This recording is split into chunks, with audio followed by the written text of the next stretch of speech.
Welcome back as we are headed into our final segment of the day, going to be looking ahead to the weekend. I do want to quickly update our viewers on what has taken place in college basketball today. We saw the overtime matchup between Northwestern and FAU, with Northwestern coming out on top. This is an Owls team that has been very polarizing for a lot of college basketball fans, where they've had some really bad losses throughout the course of the year, weren't playing very good basketball through the final stretch of the season, but it almost felt like because of the fact that they made the Final Four that last season that they should be in the tournament.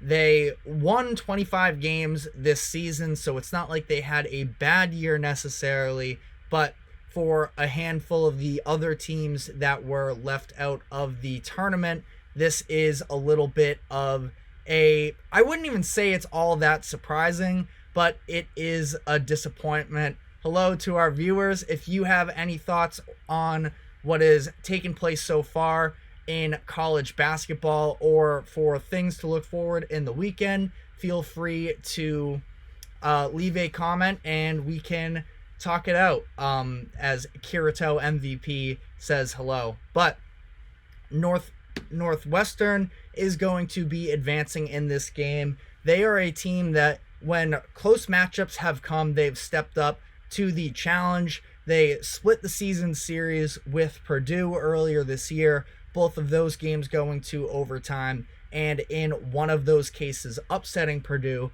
who I believe was ranked number 1 at the time. And we saw them again today pull it out in a close matchup. They will be advancing to face a number 1 seed, likely, in UConn. UConn has still not officially played their game, but they are going to be facing off any minute now against Stetson. The tip-off was pushed back to 3:15. Not exactly sure what happened there, but should be interesting. We also saw Baylor dominate Colgate in their first round matchup. Baylor is one of my favorite teams from this season. I fell in love with them when I was trying to watch the prospects that they have in Jacoby Walter and Yves Missi, and ultimately I sort of stumbled into the remainder of their players with Jalen Bridges and Jaden Nunn, Ray J. Dennis as well. So been very entertaining to watch them. I think they have a real chance to go the distance as well. So those are the two games that wrapped up. Kirito MVP just commented, the Warriors know most likely getting Klay Thompson back at a very cheap price. What else should they do? They do have some really nice young talent. I'm a big fan of Trace Jackson Davis. I was honestly shocked when he fell as far as he did in the draft last season. Almost one of the last picks of the draft. He's been incredible. One of the best finishers in the NBA as of late. Just an incredibly smart player, a great roller. I really like some of the bench minutes that he's been able to string together with Chris Paul running the offense. I've enjoyed watching that. Brandon Pajemski as well, one of the steals of the draft. Such a good fit for the Warriors, I feel like, where he can shoot, he can do a lot of the stuff off the ball, but also leading the NBA in charges drawn. And then Kuminga, who we talked about a little bit with the G League Ignite conversation in the last segment, where he had plenty of raw potential. It took him some time to fully tap into it, but now he has fully come into his own. In terms of what the Warriors should do long term, it does start with, to some degree, is Klay Thompson going to be willing to come back on a cheaper deal? His mindset has seemed to shift during the course of the season, where at the beginning of the year, he was made comments that it was a no-brainer. He is looking to get paid, but obviously this season has not played out in the way that they were necessarily hoping to. And I think that now that he is spending more time coming off the bench, and he's been struggling offensive efficiency wise. He likely understands that he's not going to get the contract he was initially hoping for. So if that is the case, why not capitalize on just trying to be with the organization? He's a statue guy of this Warriors group, and he's going to go into the Hall of Fame to make it as a Warrior. But along the edges, I'm really not sure what there is to do, because they're paying so much money to Andrew Wiggins, who, while sometimes we still see, glimpses of how he can be great, he's just nowhere near the same level of player that he was when he helped the Warriors win the finals in 2022. Now, he has a big enough contract that if you attach some sort of assets to him, we could see them maybe get some sort of a return. But again, I think it's going to have to be real assets. I personally feel like Steph Curry is willing to stick it out with the Warriors. They should do whatever they can to capitalize on this window, because Steph Curry is still one of the top 10 best basketball players in the NBA, and I don't think he's really fallen off much whatsoever. And there is still that room there, and like you mentioned, Kirito, they have these other young players that should only continue to get better. We're going to need to see them carry the reins a little bit more. I also do look back. Draymond Green is such an enigma of an individual talent sort of to evaluate, because the reality is he is very valuable to helping the Warriors operate. We see the games that Curry and the Warriors have had without Draymond, and it's worse on both ends of the court.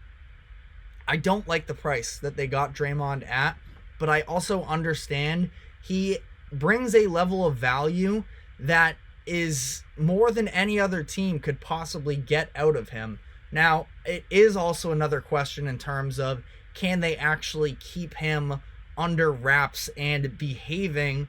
Now, because earlier, it was yesterday, 2 nights ago, where the Warriors got into the scuffle with the Grizzlies, and he was getting involved in it.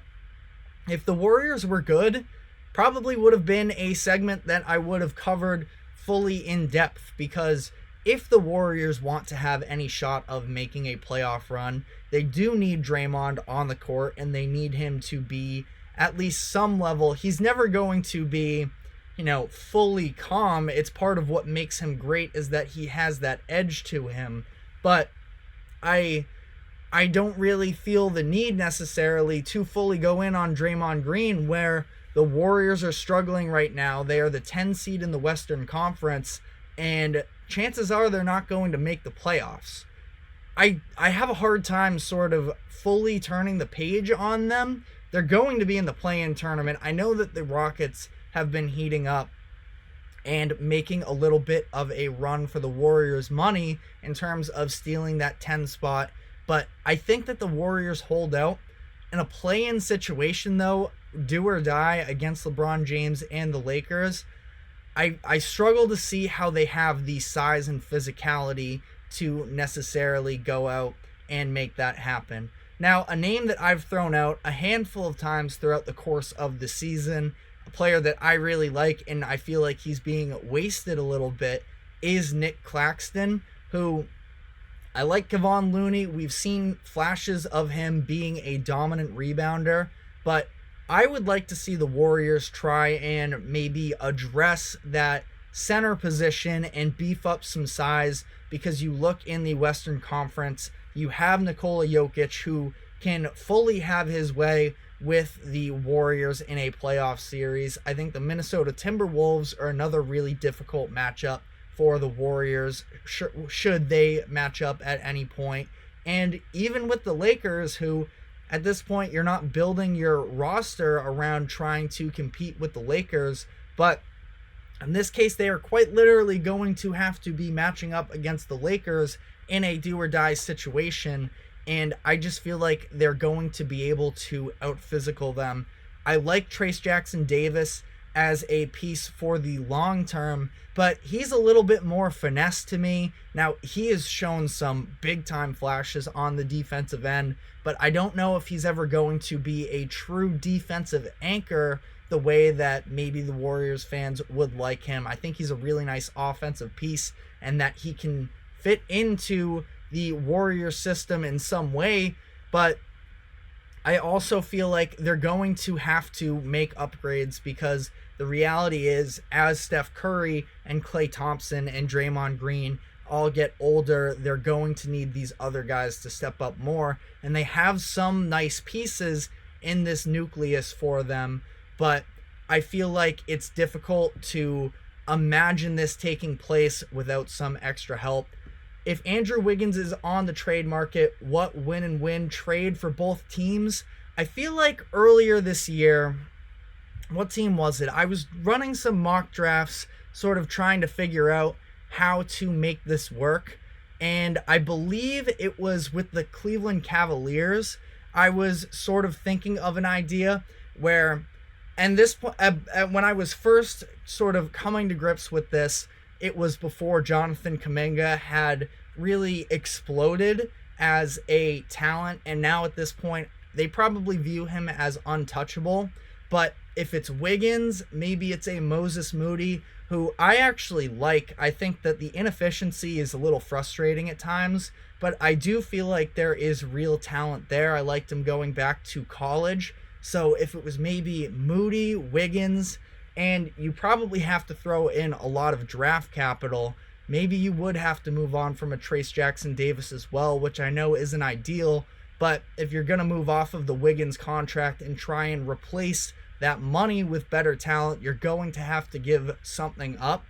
I would love to see Jarrett Allen on the Warriors. I think Jarrett Allen is one of the most underrated players in the NBA. The defensive presence that he brings, he can be a big-time roller, and he would be a type of big that we haven't seen Curry play with through his career, and I would be really interested to see that. Kirito just mentioned Wiggins and Chris Paul. I could be wrong. I think Chris Paul is on an expiring contract, which would be the issue with that. I can double check right now. Maybe Chris Paul could fit into this. If that's the case, let me do my due diligence here.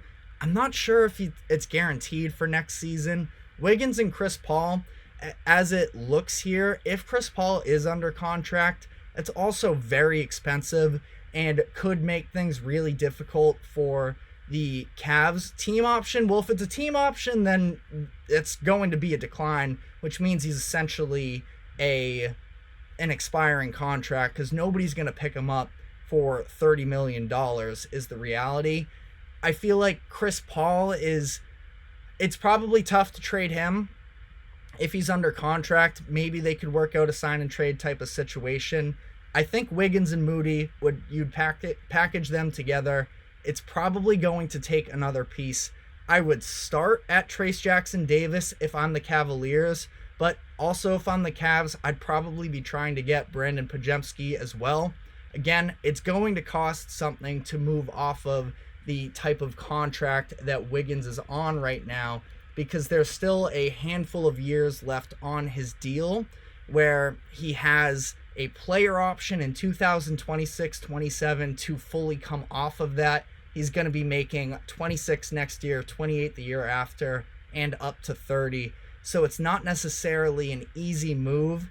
Again, I understand there might be some hesitancy. It's fun. I'm sure if you're a Warriors fan too, being able to see the amount of in the homegrown talent, I should put it as, coming up, and Podziemski seems like he would be such a great fit for the Warriors. Again, I would sort of hold that off to be the last possible move, but I do think that Jarrett Allen is a really interesting piece if you're the Warriors, where you have all this spacing around him. Maybe it could be difficult with Draymond and Allen together, but Draymond is also shooting. Is he still shooting a career high right now? He's actually been pretty reliable from three, which has been a big time revelation for this team that I definitely was not expecting coming into this season. Yeah, he's shooting 39% right now on how many attempts is this? Just over 2. So it's not like he's an elite spacer, but I think that the Cavs need to consider sort of changing things up on their end. I like Jared Allen a lot. I like Evan Mobley a lot. They do a lot of the same thing, and I do feel like in this league of spacing, they could probably shuffle their cards a little bit. But for the Warriors here, I feel like there would have to be some sort of balance of either being a Jonathan Kuminga going out or a Brandon Podziemski. You could do maybe Kuminga, Wiggins, and less draft capital, or you could go along the lines of a Moody, Podziemski, and probably Wiggins as well in that, and maybe a little bit more draft capital. But it's a really interesting thought process here. Again, I do think that size is probably the number one thing that they could benefit from. I don't feel like they are miles out of contention. I do think that as long as you have Curry and he's playing the level of basketball that he is, I could see them being in the realm of contention. Brook Lopez is actually a very interesting deal as well. I hadn't thought about that one, but I really like Brook Lopez, and he can shoot, which would be probably a pretty good fit alongside Draymond as well. The Bucks, I mean, it's hard to figure out what you're getting from Wiggins because we've seen him reach the highest of highs from a defensive standpoint going back to 2020-22 in those finals, and really on the season as a whole. He has all the physical tools he needs to be a defender, but it's the consistency with him which is a little bit of a concern. That being said, if the Bucks could unlock that, they need a point of attack defender. So Wiggins could maybe slide into that. Adding Moody and somebody else could be a solid move as well. Doc Rivers hasn't necessarily favored the youth talent on Milwaukee up to this point. Now, AJ Green is actually finding some minutes for him, which is interesting. I really liked Andre Jackson Jr. coming into this draft, and he's sort of found his way out of the rotation there. Same with Marjon Beauchamp as well. But Brook Lopez could definitely be an interesting situation there as well that I had not previously thought of. But the Bucks are probably also going to need to make a move as well. So that seems like a pretty solid move as well in my eyes. But that is all we have time for. Kirito, awesome talking to you, man. This was a really fun activity. But that is all we have for today. Thank you very much for tuning in to the GSMC Sports Podcast. Thank you to the GSMC Sports Network for allowing us to host this show. We are every day, Monday through Friday at 2 o'clock. Go enjoy your weekends, and we will see you on Monday.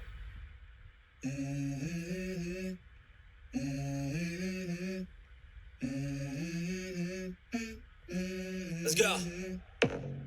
I wake up to a little bit of drool on my pillow, feel like it's gonna be a bad day. Yeah, I'm tired of shit, and the coffee ain't hit yet. Damn, ain't that great. I don't wanna go.